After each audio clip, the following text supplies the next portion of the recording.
Hello, je vous retrouve aujourd'hui pour un update lecture. Cette fois-ci, j'ai 4 romans à vous présenter au lieu de 3 comme je fais d'habitude.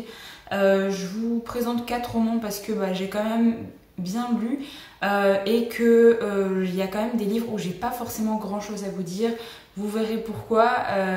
La plupart des lectures sont des lectures plutôt bof. J'ai eu vraiment du mal à trouver une lecture dans laquelle j'arrivais vraiment à me jeter corps et âme dedans et à passer un super bon moment. J'ai réussi à trouver un roman qui m'a fait ressentir ça grâce à vous notamment, parce que c'est le roman que vous m'avez choisi dans ma vidéo ou dans le vlog où j'avais fait choisir sur Instagram mes lectures. Et c'est donc la première lecture dont je vais vous parler dans cette vidéo. Et s'il y a une lecture à retenir dans cette vidéo, c'est bien celle-là. Je vais donc commencer par Circé de Madeline Miller, qui est publié chez Pocket. Alors c'est un livre que j'ai dans ma palle depuis l'année dernière et que je n'avais pas encore lu. Je sais pas pourquoi, j'avais pas forcément envie de rentrer dans ce livre et en fait vous me l'avez choisi et je me suis dit bon, alors j'avais compté pas forcément le lire tout de suite, mais voilà, je vais lui donner sa chance. On est dans un roman de fantasy où l'auteur va mettre en évidence pas mal de dieux, de déesses, de titans qui sont présents dans la mythologie grecque, et nous on va suivre plus précisément Circé, qui est la fille d'un titan et qui n'est pas forcément très appréciée de sa famille. Elle est assez différente des autres enfants que vont avoir ses parents. Que ce soit mentalement ou physiquement, elle est assez à part. Et du coup, on va la suivre vraiment depuis son adolescence, je dirais, fin d'enfance, adolescence. Et on va la voir grandir durant des années et des années parce que, comme un peu tous les dieux, les titans, ils sont immortels. Et elle est immortelle également. Et donc on va suivre un petit peu sa vie et l'auteur va mettre en évidence beaucoup d'événements qui sont présents dans la mythologie grecque. Vous allez pouvoir notamment retrouver le mythe avec le Minotaure, avec Ulysse, Ithaque, Pénélope. Vous avez beaucoup j'ai pas envie de trop vous en dire parce que vous allez les découvrir au fur et à mesure. Tous ces événements vont être hyper importants dans la vie de Circé. Circé va devoir quitter chez elle, en fait elle habite dans le palais de son père avec d'autres dieux, d'autres titans, et elle va devoir quitter cet endroit puisqu'elle va commettre une faute assez irréparable et on va du coup la bannir. Elle va devoir aller vivre sur une île parmi les humains, mais elle va vraiment être à part des humains, c'est vraiment une île à elle. Et elle a quand même pas mal de confort. C'est une île qui est pas dégueulasse à voir. Elle a une maison qui est plutôt potable et qui se nettoie tout seul. Donc au final, ce qui est le plus embêtant, c'est la solitude. Au début, elle va trouver ça quand même très cool parce qu'elle ne s'entendait pas forcément avec les autres personnes qui habitaient là où elle habitait avant.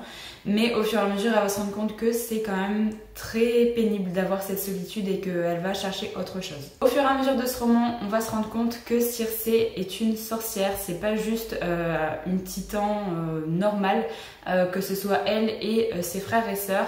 Et je vous laisse découvrir toute cette partie qui est vraiment hyper intéressante.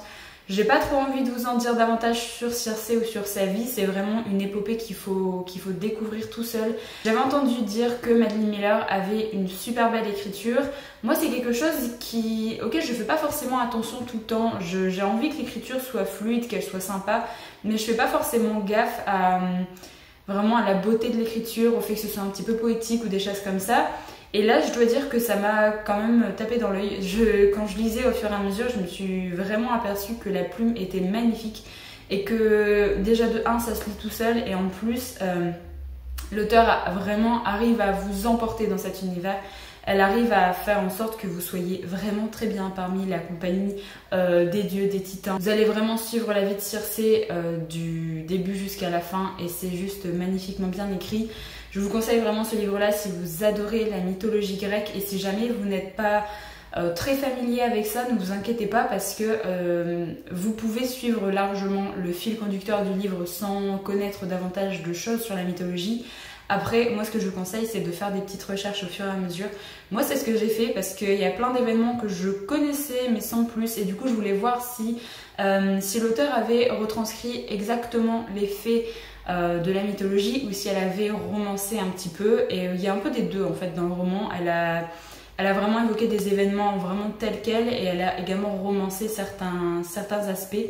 Et je parlais notamment de ce livre-là avec Chris qui, lui, pendant que je lisais Circé, était en train de jouer à Hades, qui est un jeu qui met en évidence également la mythologie grecque. Du coup, ça tombait vraiment pile bien au bon moment.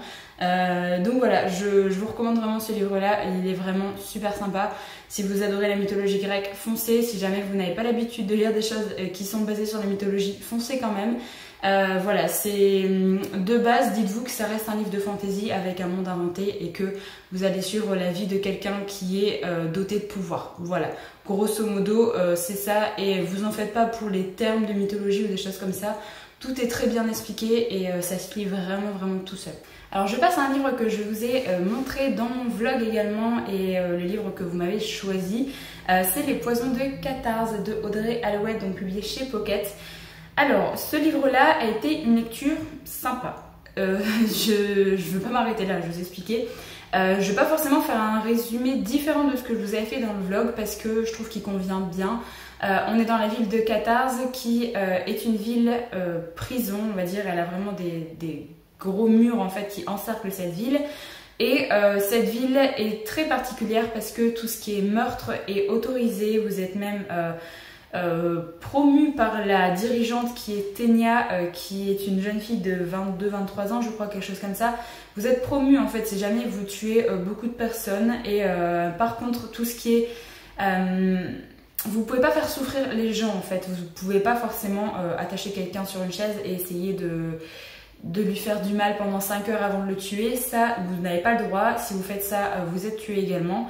Mais par contre, vous avez le droit de venir et de trancher la gorge de quelqu'un. Si c'est vite fait, c'est très bien. Donc on va suivre cette ville très particulière. On va suivre Tenia, qui est cette dirigeante, qui a un rôle un peu particulier. Elle et sa marraine, j'ai envie de dire, qui est une sorcière, qui sont toutes les deux au courant de la malédiction qui pèse sur cette ville, donc sur la ville de Catarse. Puisqu'en fait Tenia galère un petit peu à garder le nombre d'habitants sous les 100 000 âmes, puisqu'elle sait pertinemment que si jamais ce chiffre est dépassé, la malédiction qui pèse sur la ville de Catarse va être levée.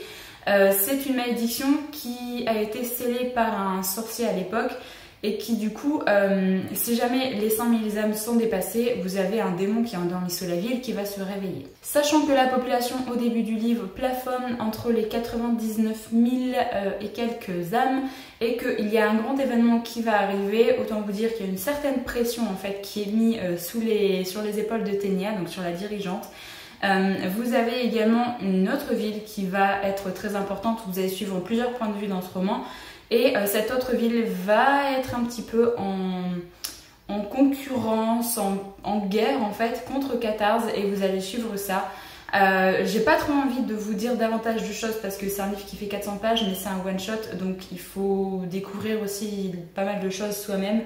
Alors globalement, ce que j'ai bien aimé, c'est l'univers qui est hyper original. J'ai bien aimé la plume de l'auteur quand même, qui se lit vraiment très bien. Vous avez quand même pas mal de rebondissements et c'est vraiment un livre agréable à lire, hein. Je veux pas dire que c'est une mauvaise histoire, qu'il y a quelque chose vraiment qui a péché.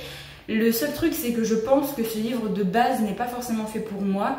Je l'ai lu quand même au bon moment, c'est-à-dire au moment où j'avais besoin de sourire un petit peu pendant mes lectures et de lire quelque chose qui me change un petit peu d'habitude, puisque ce livre est clairement basé sur le même style que vous pouvez retrouver chez Terry Pratchett, c'est-à-dire que l'humour est très important dans tout ce livre-là. L'auteur le dit hein, d'ailleurs dès le départ et tout, enfin, c'est un peu une ode à Terry Pratchett de toute façon ce roman.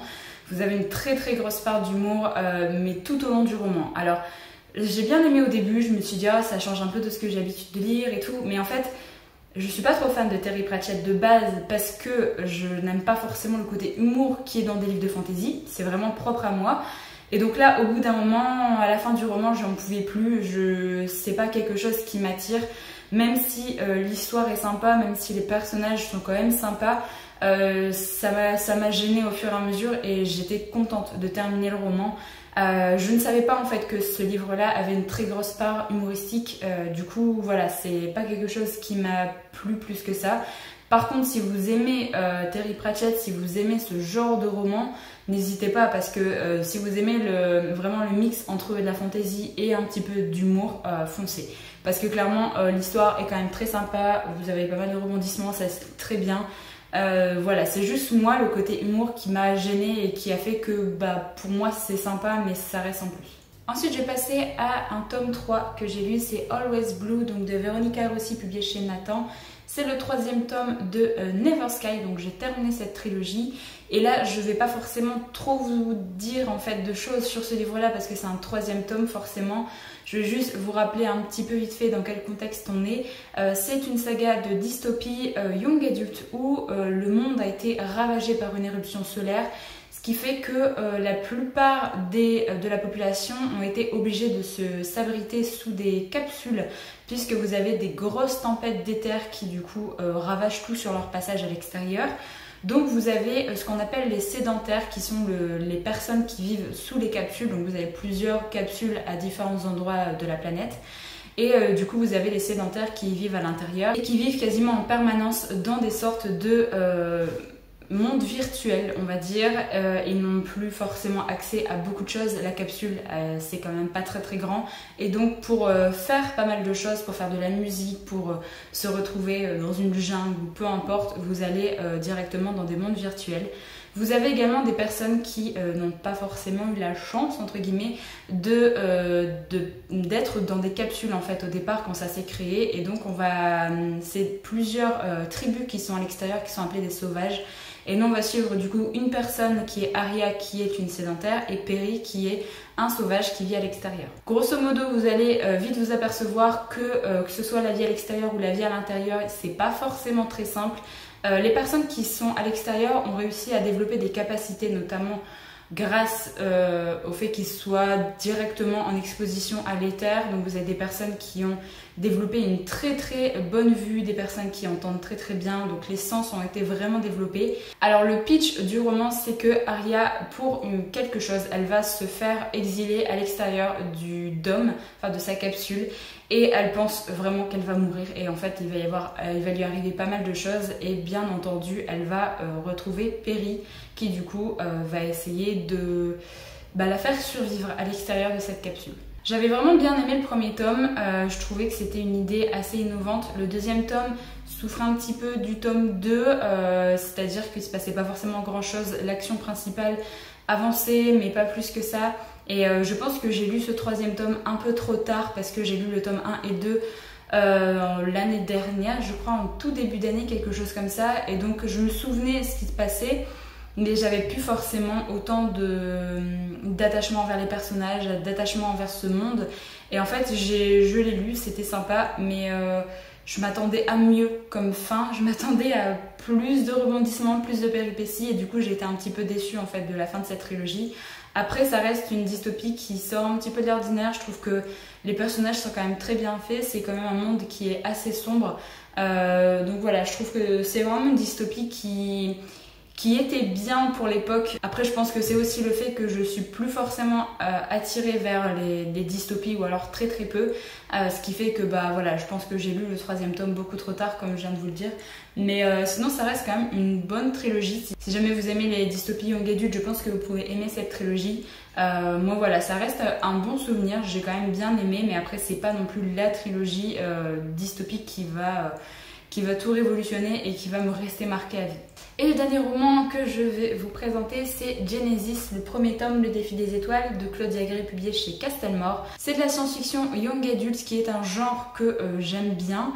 Et alors, ça a été une bonne lecture également. C'est pas une histoire qui m'a déplu, j'ai passé un bon moment de lecture, mais j'ai eu quand même un très gros souci d'attachement au personnage. Alors ici, vous êtes dans une histoire du coup de science-fiction où la Terre a eu plusieurs colonies.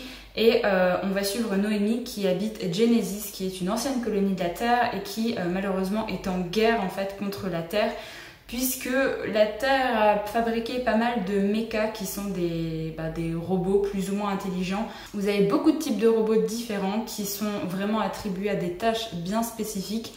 Et donc ils vont être en guerre en fait contre la Terre par rapport à ça. Pour plein de raisons, je ne vais pas rentrer dans les détails, je vous laisse découvrir ça. Noémie, pendant une attaque, va devoir se réfugier dans un vaisseau ennemi et là, elle va découvrir un mecha qui s'appelle Abel et elle ne connaît absolument pas ce mecha. C'est un mecha qui a été confiné en fait dans ce vaisseau depuis 30 ans, je crois, quelque chose comme ça, et qui ne sait pas forcément ce qui se passe là maintenant. Elle pense qu'elle va mourir parce que clairement les mechas sont des robots très très puissants et du coup elle, pauvre humaine, elle va y laisser sa vie. Et en fait il va se passer quelque chose puisque Abel ne peut pas tuer la personne humaine qui arrive dans ce vaisseau, puisqu'en fait il a été programmé pour obéir à la présence humaine dans ce vaisseau. Du coup il va considérer Noémie comme sa dirigeante en fait, comme son capitaine, et du coup il va devoir lui obéir. Alors on va vite découvrir que Genesis est en très très mauvaise posture et Noémie doit faire quelque chose pour essayer de sauver sa planète. Et on va également comprendre que Abel est un mecha très particulier parce qu'il est à la limite de l'être humain en fait, il peut ressentir pas mal de choses et voilà, je vous en dis pas plus là pour le résumer. Alors personnellement, le pitch de ce livre-là m'a clairement fait penser au pitch d'Aurora Squad. Vous avez un personnage qui va aller sur un vaisseau, qui va découvrir quelqu'un qu'il ne connaît pas, qui a disparu depuis plusieurs années. Donc voilà, ça m'a clairement fait penser à ça. Alors j'ai bien aimé l'histoire, je trouve que la plume ne fait pas forcément young adulte. En fait, il y avait beaucoup de termes de technologie, beaucoup de termes de science-fiction qui sont amenés dans le roman. Et au final, la plume, elle fait vraiment pas young adulte. Je trouve qu'elle fait limite roman de science-fiction adulte à certains moments.